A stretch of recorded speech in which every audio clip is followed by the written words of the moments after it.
We have a lot of technology that we've developed for different aeronautics applications that it allows us to take technology and really make sure that we're helping firefighters do their job, giving them better support, better tools to use, and really also help, hopefully, start to affect the outcomes of some of these really large destructive fires that destroy people's homes and really impact the communities that we live in.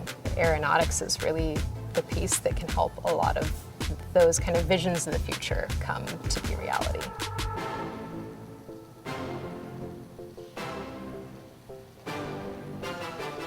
My name is Kathryn Chapman, and I'm an aeronautics researcher at NASA Ames. Right now, I work on the project, it's called ACERO, the Advanced Capabilities for Emergency Response Operations. What we're doing is looking at the current state of wildland firefighting, looking at the tools and technologies that firefighters use to do their jobs. This is really important because wildfires are just getting, larger, more destructive, and more frequent.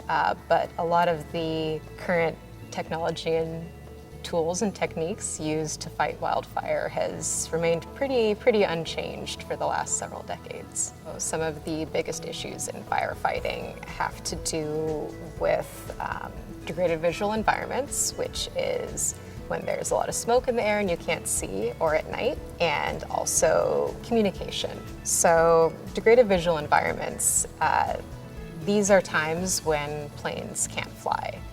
Traditional aircraft with a pilot, it's really unsafe for them to be flying in these conditions because they can't see what's around them that well.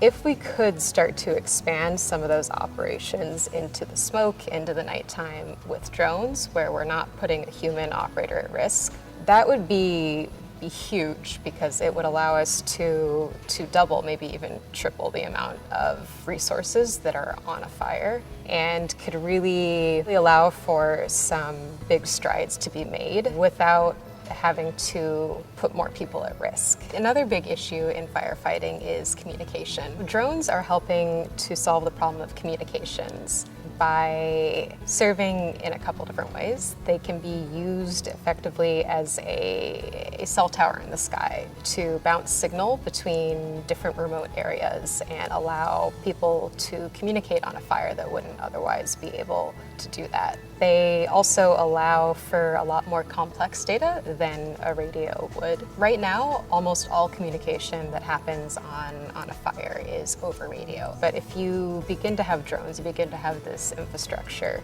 you're really able to share much more information with intent and location and fire behavior, which then allows you to plan a lot better and have a good common operating picture between everyone on the fire.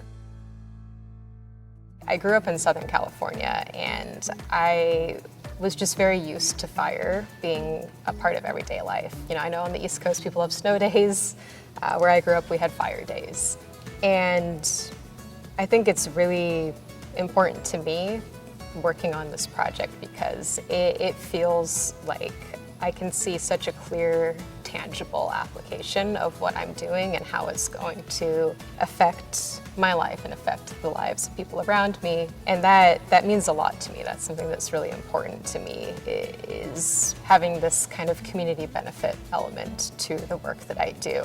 I obviously didn't go to school expecting to be researching fire. I don't think a lot of people do.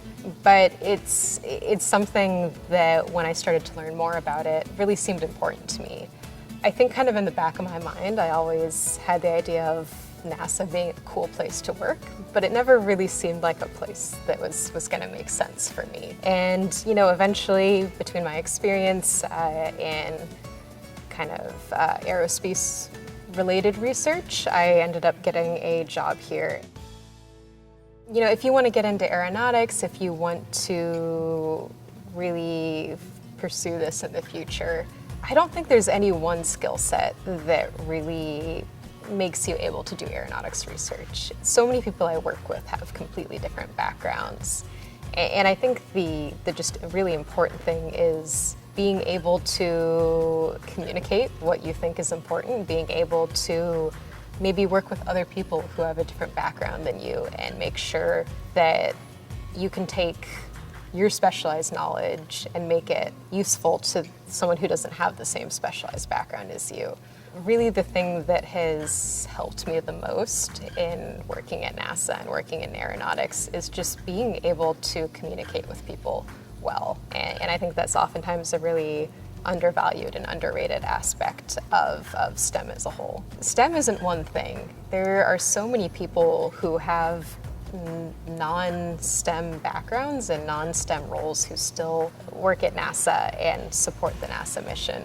Focus on what you think is interesting and keep kind of following where your curiosity is leading you. And I think that's really a good way to find some really interesting niches that maybe you wouldn't think about working in, but end up being a great fit.